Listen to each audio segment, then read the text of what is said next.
వందలాది మంది అనాథల్లా కనిపిస్తూ నిత్యం రోడ్లపైన తిరుగుతున్నారు. అదేవిధంగా సిగ్నల్ వద్ద కూడా అడుక్కున్నటువంటి పరిస్థితి. సో వీరంతా ఎక్కడి నుంచి వస్తున్నారు, ఎక్కడి వారు, అదేవిధంగా వీరికి సిటీలో ఉన్నటువంటి ఒక ప్రధాన ఆసుపత్రి ముందున్న మెట్రో స్టేషనే ఇల్లుగా ఎంచుకొని అక్కడే జీవనం కొనసాగిస్తున్నారు. కొందరు అక్కడే అనారోగ్యం వల్ల కూడా మరణించినటువంటి పరిస్థితి. వారి యొక్క స్థితిగతులు ఏంటివి, వారి యొక్క ఆవాసం, వారు తీసుకునే ఆహారం, ఎలా జీవనం కొనసాగిస్తున్నారు అనేటువంటి విషయాలు ఈ గ్రౌండ్ రిపోర్ట్లో తెలుసుకునే ప్రయత్నం చేద్దాం.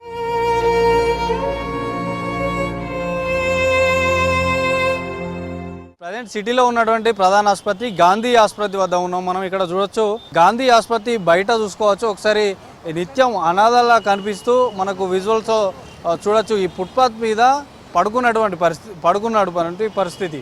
పూర్తిగా అతనికి చలి, వాన, ఎండతో సంబంధం లేకుండా ఇదే ఫుట్పాత్ మీద ఇలాగే నిత్యం ఉండడం వల్ల రోజుకి అంటే ఈ 11 నెలల వ్యవధిలోనే దాదాపు 100 మంది చనిపోయినటువంటి పరిస్థితి. సో ఇలాంటి వ్యక్తులు అనాథలుగా మిగిలిపోయి ఇక్కడే ఉన్నటువంటి పరిస్థితి. సో కుటుంబ సభ్యులు పట్టించుకున్నటువంటి పరిస్థితి. ఇంకా ఈ గాంధీ ఆసుపత్రి పరిసర ప్రాంతాల్లో ఇలాంటి వ్యక్తులు చాలామంది ఇక్కడ పడిపోయి ఉన్నటువంటి పరిస్థితి. వీరికి ఆహారం, నివాసం ఎలాంటివి లేకపోవడంతో ఇట్లా ఉన్నటువంటి పరిస్థితి. సో ఇంకా ఎక్కడెక్కడ ఉన్నాయి ఈ గాంధీ పరిసర ప్రాంతాల్లో, ఇక్కడ నిత్యం ఇలాగే ఉంటుందా, ప్రతిసారి ఇట్లానే ఉంటుందా అనేటువంటి విషయాలు ఇంకా తెలుసుకునే ప్రయత్నం చేద్దాం.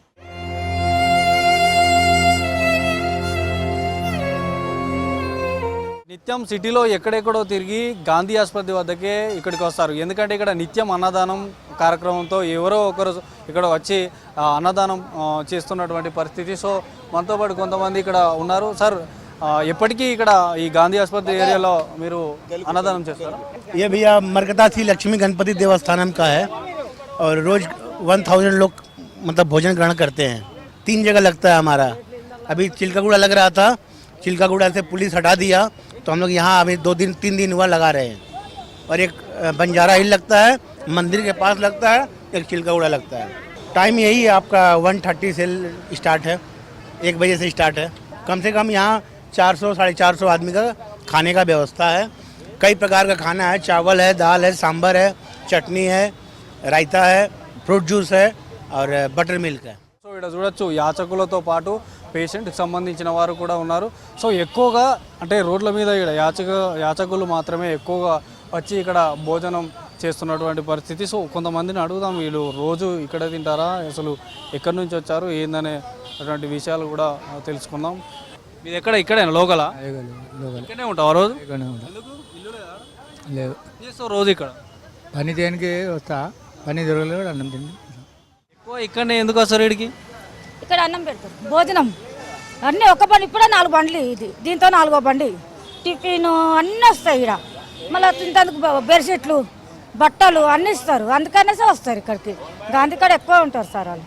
ఇక్కడ ఎట్లా వదిలేసి ఎవరు వెళ్తారు? ఇక్కడ కొంతమందిని వదిలేసి కూడా వెళ్తారు అట్లా. అక్కడికించి గాంధీలకించి వేసిపోతారు సార్. అక్కడికించి వాళ్ళు అంబులెన్స్లో తెచ్చి ఇక్కడ వేసేసి వెళ్ళిపోతారు. ఇక వాళ్ళు చేతనైన వాళ్ళేమో అడుక్కుంటారు, చేతగాని వాళ్ళేమో అక్కడ అట్లా వండుకొని వాళ్ళు తింటారు సార్.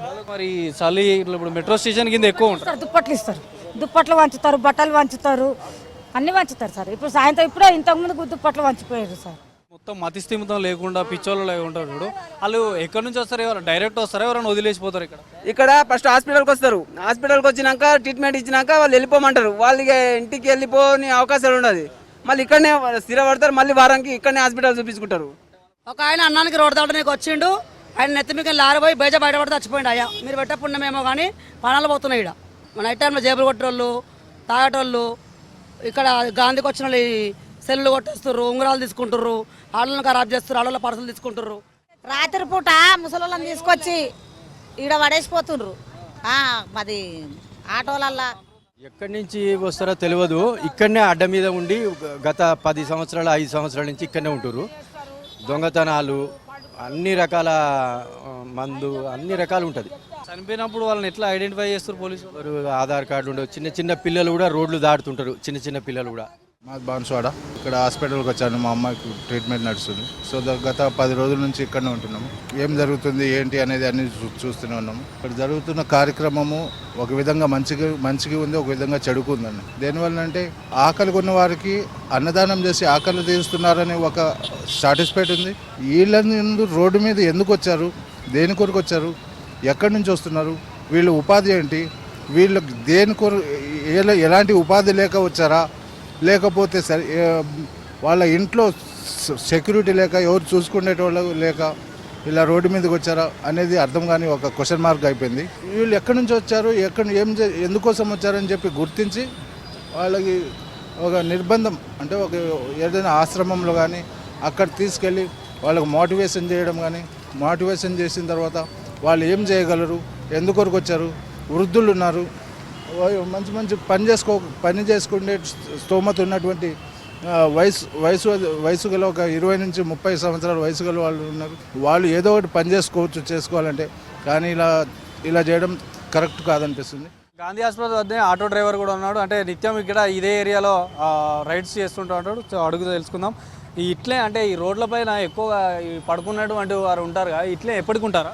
ఎప్పటికి ఉంటారండి వీళ్ళు.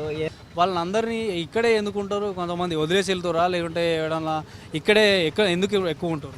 అంటే వదిలేసి వెళ్ళిన వాళ్ళు కూడా ఉన్నారు. ఏంటంటే నా ఆటోలో కూడా ఎక్కి అడగడం కూడా జరిగింది. అంటే నాకు ఇక్కడ అనాథాశ్రమం ఎక్కడుంది అని అడగడం కూడా జరిగింది. ఏంటంటే నాకు ఇక్కడ తెలియదు వాస్తవానికి.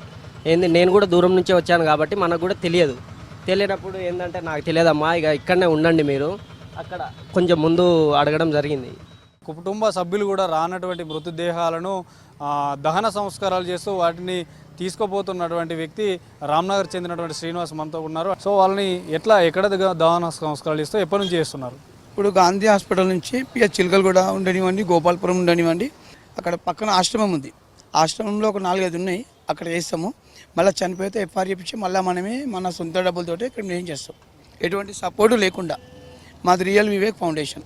స్టార్ట్ చేశారు 92లో స్టార్ట్ చేసే వరకు ఇప్పటికీ 31 ఇయర్స్ అవుతుంది. ఇప్పటివరకు ఎన్ని డెడ్ అంటే అన్నోన్ పర్సన్? 6500, 6500 నా సొంత ఖర్చులతో చేసిన. ఎక్కువగా ఈ గాంధీ పరిసర ప్రాంతాల్లో ఎవరు ఎక్కువ ఎలాంటి వారు తిరుగుతుంటారు? ఇక్కడ కొడుకులు బిడ్డలు అందరూ ఉంటారు, వదిలేసి వెళ్ళిపోతారు. వాళ్ళే ఎక్కువ ఉంటారు. వాళ్ళ కొడుకులు బిడ్డలు ఉంటారు, కానీ ఇక్కడ ఆశ్రమంలో వేస్తాం. మేనతో అయినంత వరకు వేస్తాము, చనిపోతాము. వేసినా కొద్దీ వస్తూనే ఉంటాం. గాంధీ ఆసుపత్రి ముందున్న ఒక టిఫిన్ సెంటర్ వద్ద ఉన్నాము. ఇక్కడ ఒక బ్రదర్ ఉన్నాడు, అడిగి తెలుసుకుందాము. ఎన్ని సంవత్సరాల నుంచి ఉంటున్నారు ఇక్కడ? నేను ఇక్కడ 20 ఇయర్స్ నుంచి ఉంటున్నా బ్రదర్. గాంధీ ఆసుపత్రి ముందట ఇక్కడ ఉంటారు కదా, ఇప్పుడు యాచకులు కానీ ఇక్కడ పడుకున్నటువంటి ఆ ఫుట్పాత్ కానీ ఆ మెట్రో స్టేషన్ కింద వీళ్ళు ఎట్లా అంటే ఎక్కడి నుంచి వస్తున్నారో ఏమైనా తెలుసా? లోపల గాంధీలో ట్రీట్మెంట్ ఇట్లా అయిపోయినాక ఇప్పుడు వాళ్ళ పేషెంట్కి ఎవరు పక్కన అటెండర్ ఉండకపోతే వాళ్ళని తెచ్చి బయట వేసేస్తారు.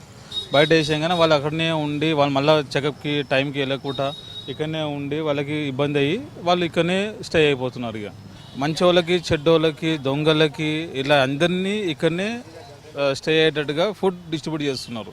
దానివల్ల అందరు ఇక్కడనే స్టే చేయడానికి వాళ్ళకి ఫుడ్ ఇక్కడనే దొరుకుతుంది ఫెసిలిటీ. అందుకే ఇక్కడనే మెట్రో కిందనే ఇక్కడనే గాంధీ దగ్గరనే ఉంటున్నారు అందరూ. గాంధీ ఆసుపత్రి బయట మెట్రో స్టేషన్ కింద ఏదైతే ఆ యాచకులతో పాటు నిత్యం అనారోగ్యంతో సమస్యతో అక్కడ చనిపోతున్నటువంటి పరిస్థితి, వీరిని కుటుంబ సభ్యులకి ఎప్పుడు అప్పగిస్తున్నారు? అంటే కుటుంబ సభ్యులు వస్తున్నారా, లేదంటే ఇక్కడ దహన సంస్కారాలు ఎవరు చేస్తున్నారు, ఈ కేసులో ఎలా నమోదు చేస్తున్నారు అనేటువంటి విషయాలు ఇన్స్పెక్టర్ అనుదీప్ సార్ ఉన్నారు, మాకు చెప్తారు. సార్, ముఖ్యంగా ఇప్పటి వరకు దాదాపుగా గత 11 నెలలుగా 100 మంది మృతి చెందారు ఆ గాంధీ పరిసర ప్రాంతాల్లో అని సమాచారం. సో ఎట్లా కేసులు నమోదు చేస్తున్నారు, వారిని ఆ డెడ్ బాడీని ఎట్లా ఐడెంటిఫై చేస్తున్నారు? గుర్తుపట్టని డెడ్ బాడీస్ ఉంటాయి. అవి వారికి సంబంధించిన ఆచూకీ గురించి ఆధార్ కార్డు కానీ ఐడి కార్డు కానీ ఏమైనా ఉన్నదా అని చెప్పి చూస్తే లేకపోవడం వల్ల అది మనకు ఏదైతే ప్రొసీజర్ ప్రకారమో వాళ్ళని షిఫ్ట్ చేయించి ఆ బాడీని షిఫ్ట్ చేయించి 3 రోజులు మార్చిరీలో పెట్టి ఆ తర్వాత మార్చిలో పెట్టి వెంటనే మేము ఈ సోషల్ మీడియాలో ఇవ్వడం, మన పేపర్కు ఇవ్వడం, లుకౌట్ నోటీస్ పంపించడము, తర్వాత మన పోలీసు ఇంటర్నెట్ సిస్టంలో కూడా ఆ ఫోటోలు డౌన్లోడ్ చేసి ఎవరైనా గుర్తుపడతారేమనే ఉద్దేశంతో 3 రోజులు మార్చిలో పెట్టిన తర్వాత మనము పోలీసు ఏదైతే ఐఓ గారు డాక్టర్ గారికి రిక్వెజిషన్ ఇచ్చేసి పిఎంఈ చేపిస్తున్నారు. తర్వాత మేము కూడా అదే క్రమంలో శవ పంచనామా చేస్తాం. ఎక్కువగా ఏ కేసులు నమోదవుతున్నాయి అంటే సిటీ లోకల్ వాళ్ళు కానీ నాన్ లోకల్ వాళ్ళని ఆసుపత్రికి వచ్చేవారు ఉంటారు, కొందరు ఆసుపత్రిలో ట్రీట్మెంట్ చేసి బయటనే ఇంటికి తీసుకోపోలేక బయటనే వదిలేస్తున్నారు, అట్లా ఏమైనా కేసులు వచ్చాయి? చాలామంది ట్రీట్మెంట్ కానీ తీసుకొస్తున్నారు. ట్రీట్మెంట్ కానీ తీసుకొచ్చి వాళ్ళు జాయిన్ చేసేసి చెప్పకుండా వెళ్ళిపోతున్నారు. తర్వాత ఆ ట్రీట్మెంట్లోనే అండర్ గోయింగ్ ట్రీట్మెంట్లోనే చికిత్స పొందుతూ చనిపోతున్నారు. ఆ విధంగా కొన్ని కేసులు నమోదవుతున్నాయి.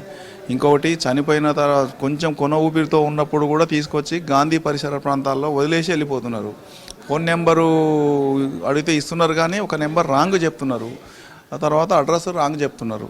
చెప్పడం వలన మేము అదే తెలుసుకుంటే తర్వాత ఆ ఫోన్ రాంగ్ ఉంది కాబట్టి అవి కూడా చనిపోయిన తర్వాత మేము మార్చూరికి షిఫ్ట్ చేపిస్తున్నాము. ఈ మధ్య ఈ 11 నెలల్లో మొత్తం ఎంతమంది ఎన్ని డెడ్ బాడీలు కేసులు నమోదు? అందాదా 80 నుంచి 90 వరకు ఉండి ఉంటాయి, అందాదా ఉండి ఉంటాయి. సో కన్నవారిని కూడా కాటికి తీసుకోలేకపోయినటువంటి పరిస్థితి, అంటే ఇక్కడే వదిలేసి వెళ్ళిపోతున్నటువంటి పరిస్థితులు కూడా మనం ఇందాక విజువల్స్లో కానీ అక్కడ మాట్లాడినటువంటి పరిస్థితి. సో ఇది గాంధీ ఆసుపత్రి వద్ద బయట ఉన్నటువంటి అనాథాలకు సంబంధించినటువంటి గ్రౌండ్ రిపోర్ట్. వీడియో జర్నలిస్ట్ ప్రవీణ్తో అనిల్, V6 న్యూస్, హైదరాబాద్.